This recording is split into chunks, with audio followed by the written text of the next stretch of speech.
encima de la mácula y esto tiene que generar algún impulso para llegar al cerebro. A partir de este impulso comienza lo que se denomina la vía visual. Entonces, para nosotros poder hablar de la vía visual, primero tenemos que entender la neuroanatomía, la fisiología, la anamnesis y obviamente la patología. Anatómicamente nosotros tenemos tres partes en la vía visual. En el ojo, la parte más importante, o por decir, la primera parte de la vía visual es la retina. La siguiente, el nervio óptico, que se encarga de conducir los impulsos eléctricos que fabrica la retina y los va a llevar hacia la corteza occipital, hacia el cerebro. Y, obviamente, la tercera parte es la corteza occipital, área 17 de Broca. Lo habíamos visto en neuroanatomía, ¿verdad? Bien. Entonces, vamos a hablar de la retina inicialmente. La retina, como les había dicho, es una membrana fina que tiene máximo un espesor de 100 a 120 micras, es decir, 0.1 de milímetro. Es tan finito, pero en esto caben todas estas estructuras que nosotros podemos observar. La base de la retina se encuentra en la coroides, en una parte específica que se conoce como epitelio pigmentario de la retina. Es una base que existe entre, o es una división en realidad que existe entre la coroides propiamente dicha y la retina. Muchos libros al epitelio pigmentario de la retina lo catalogan parte de la retina y en otros libros parte de la coroides. Al final de cuentas está en un limbo, no se sabe para dónde pertenece. Este epitelio pigmentario de la retina, que son estas células que se encuentran en esta parte de acá atrás, son células cilíndricas conformadas específicamente por melanina. Son en teoría melanocitos. Por eso se llaman células o epitelio pigmentario. El epitelio pigmentario tiene que ser rico en melanina para que funcione la retina.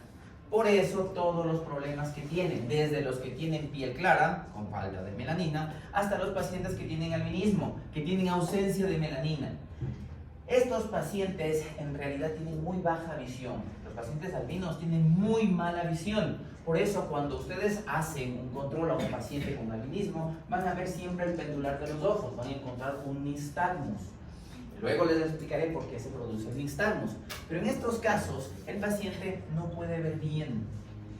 El epitelio pigmentario de la retina funciona como que fuese un espejo. La visión comienza desde esta zona de aquí. Una vez que la luz llega hacia la retina, esta es la retina, suponiendo que fuera la mácula, la luz tiene que atravesar primero todas estas estructuras y llegar hasta el epitelio pigmentario de la retina. Una vez que llega acá, la luz comienza a acelerarse y toca a los fotorreceptores, a los conos y a los bastones y comienza a ascender la información hasta llegar a las fibras nerviosas y comienza la transmisión de los impulsos eléctricos. Es decir, no inicia en esta parte donde se supone que debería iniciar, atraviesa toda la retina, llega al epitelio pigmentario y de vuelta comienza a subir. Así es como funciona. No sé si es que ustedes alguna ocasión hayan visto o hayan escuchado cómo funcionan los telescopios. Toda la tecnología de los telescopios y sobre todo los reflex se encuentra aquí. En una ocasión vieron que la luz es capaz de acelerar o condensarse cuando tocan un espejo o cuando tocan un medio refractivo. Eso hacen en los telescopios, por eso se utilizan espejos. A nivel de la mácula nosotros tenemos este tipo de estructuras, pero siguen teniendo las mismas capas. Para ser un poco más específico, la vez que les hablé acerca de la retina, yo les dije que había conos, porque tienen forma de cono, y bastones, que son forma de bastones. Tienen diferentes estructuras, de los cuales me interesa más el cuerpo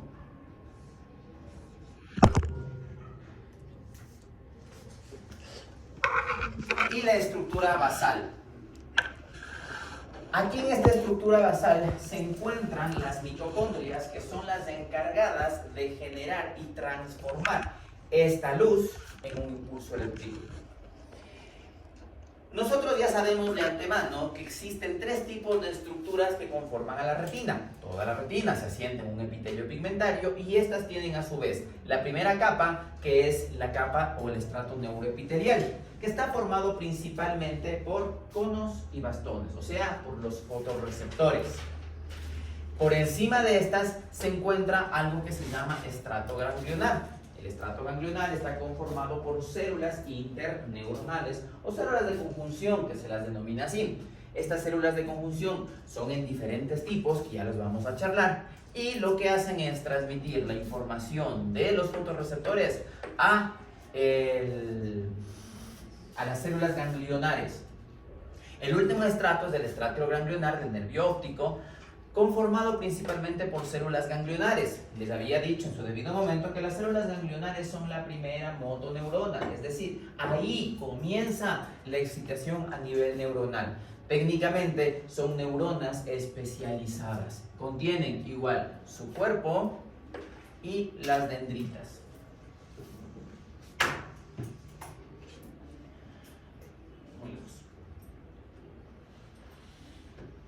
Estas tres capas, a su vez, se subdividen en un total de 10 capas. La primera capa es denominada la capa de fotorreceptores. ¿Qué es esto? O membrana de fotorreceptores. La segunda capa es la unión que generan entre los fotorreceptores. En esta parte de aquí, nosotros vamos a encontrar unos semidesmosomas que unen entre sí a los fotorreceptores, a lo que se conoce como la membrana limitante externa. Por encima de la membrana limitante externa vamos a encontrar cuerpos celulares, a lo que se le denomina como la membrana o la capa celular externa. Por encima de eso vamos a encontrar los plexos ganglionares, que se encargan de juntar unas células con otras. Por lo mismo se llama capa o membrana plexiforme externa. De ahí en adelante todo se vuelve interno. Este es el límite entre la retina externa y la retina interna. En la parte superior nosotros vamos a encontrar otra capa de células. Por lo mismo se llama membrana o capa celular interna. Vamos a encontrar otro grupo de células plexiformes, una capa de uniones plexiformes, por lo que se denomina capa o membrana plexiforme interna. Por arriba se encuentran las células ganglionares, mismo nombre, capa de células ganglionares, y por encima de esta la capa de fibras nerviosas. Lo que conecta a todas estas es la membrana limitante interna. Todas estas capas son fundamentales para que toda la estructura de la retina pueda existir. Además de estas, ¿sí? Además de estas, existen unas células especializadas que unen toda la retina de arriba hacia abajo, que se llaman las células de Müller. Estas son las que se encargan de transmitir la luz desde la parte superior hasta la parte inferior y de vuelta para que puedan subir a través de las estructuras generando la visión, como se la conoce. De todo esto, nosotros cuando hacemos estudios de la retina, somos capaces de, mediante una tomografía láser, que se hace a nivel de la retina, contar todas estas capas y saber cuál de ellas está fallando y por qué está fallando. ¿Okay? Por eso el interés en que sepan que tienen tantas capas. Pero las que me interesan son las tres.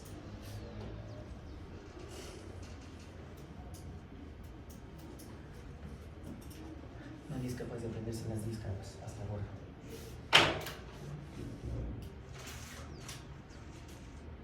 Bien. Una vez que la capa de fibras nerviosas confluye en un solo punto, va a formar el nervio óptico. Todas las capas de la retina lo que hacen es unirse para formar el nervio óptico. El nervio óptico está conformado por dos secciones. Una sección del nervio óptico de las fibras nerviosas y uno de los vasos centrales de la retina. Así se llama. Arterias y venas, arteria central, vena central de la retina. El nervio óptico a su vez se subdivide en tres porciones. Una porción interna, una medial y una externa. Una porción interna que se denomina intravulvar, una porción intermedia que se llama transescleral y una porción externa del ojo que se llama intracanalicular, también denominada orbitaria. Técnicamente, el nervio óptico reside adentro del ojo, en la capa de la esclera y en el cono orbitario. El nervio óptico pierde su nombre cuando llega al entrecruzamiento de las fibras.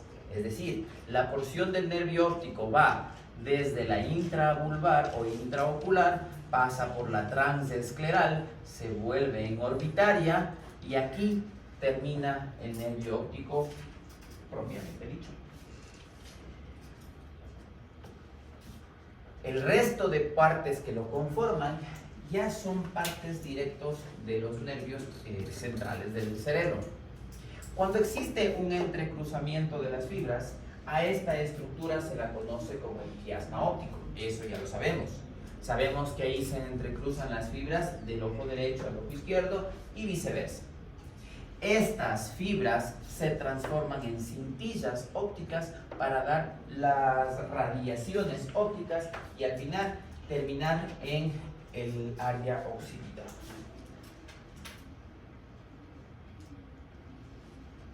Difícil. Vamos con lo más fácil. Este es el resumen de toda la vía óptica. ¿Ok? Y es el resumen de toda nuestra vía visual.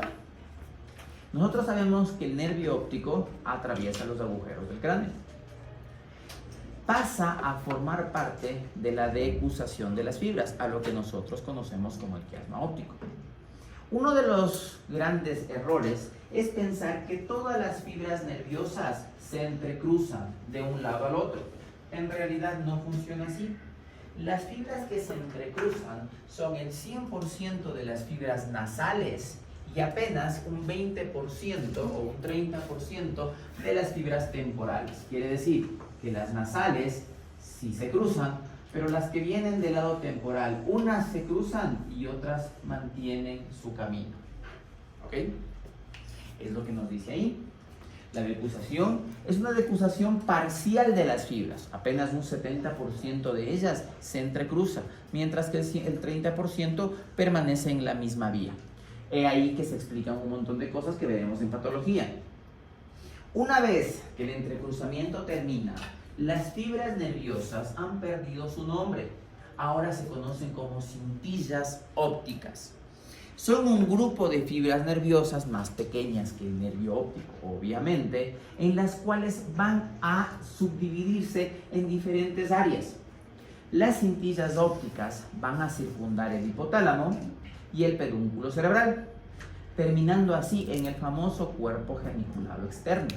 Asimismo, estas fibras solamente llegan hasta allá, un 80%, porque el tubérculo cuadrigémino y el área pretectal se llevan un 20%. Es importante entender esto, porque nosotros, o por lo menos nuestra respuesta visual, no solamente es visual, sino también es reactiva. Quiere decir, los ojos no solamente se encargan, o bueno, la transmisión de las señales no solamente se encargan de generar una imagen visual, sino también de generar una respuesta. Si ustedes se acuerdan, entre el tubérculo cuadrigémino y el área pretectal se encuentran fibras parasimpáticas, quiere decir, son fibras de respuesta. Doctora, despierte.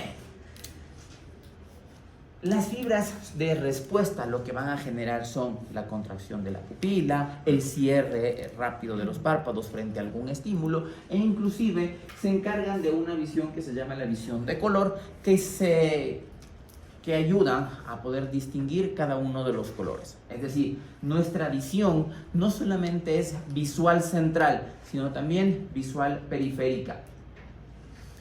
Es importante que entiendan esta parte lo mismo. Cuando veamos patología y cuando veamos algunas cosas, sabrán que el nervio óptico no solamente lleva información, sino también tiene como respuesta estímulos. ¿Ok?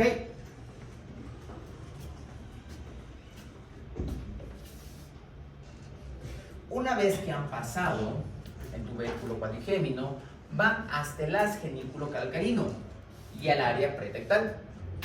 Esto también da ramas hacia el tubérculo cuadrigémino superior. Son las tres áreas en las cuales las cintillas van a encontrarse. Luego de que nosotros tenemos las cintillas ópticas, las cintillas se vuelven a dividir en estas tres estructuras y comienzan a formar filetes nerviosos. A eso se le conoce como radiaciones ópticas, es decir, se van afinando mucho más. Estas radiaciones ópticas se dividen en dos, en dorsales y en ventrales, así como el área pretectal. Las dorsales van hacia la corteza occipital, mientras que las ventrales se van a la pared externa del ventrículo lateral.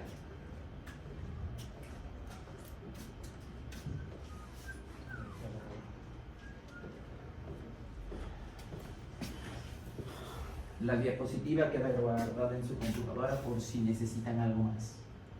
Sacarle ahí.